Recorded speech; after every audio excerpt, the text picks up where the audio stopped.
వాహనాలకి repair వచ్చినప్పుడు మనం 2 మార్గాలు కాదు 3 మార్గాలు అనుసరిస్తున్నాం. నంబర్ 1 షోరూమ్‌కి ఇవ్వడం. షోరూమ్‌కి ఇచ్చినప్పుడు కాస్ట్ చాలా ఎక్కువ ఉంటది. ఏదైనా ప్రాబ్లమ్ వచ్చింది ఆ మెటీరియల్ తీసి అవతల పడేసి కొత్తదేస్తారు. కాస్ట్ ఎక్కువవుతది.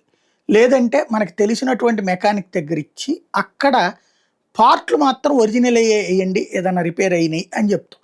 అట్లాంటప్పుడు ఈ మెకానిక్‌లు ఏం చేస్తారు? సదరు బ్రాండ్‌లకి ఏజెంట్లుగా ఉండేటటువంటి ఏజెన్సీలు కావచ్చు, లేదా ఈ మెకానికల్ ఎక్విప్‌మెంట్ అమ్మేటటువంటి సెంటర్‌లకి వెళ్లి సదరు ఒరిజినల్‌దే ఇవ్వమని అడుగుతారు.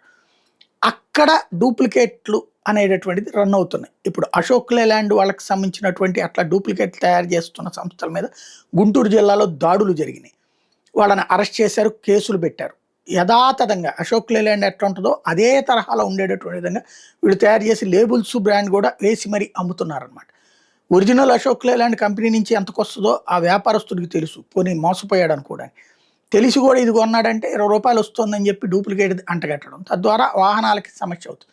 మూడోది మనం కొనుక్కునేది మనం ఏంటి ఏది పడితే అది ఏసేయమని చెప్తాం. అది మూడో రకమైనటువంటిది ఉంటది.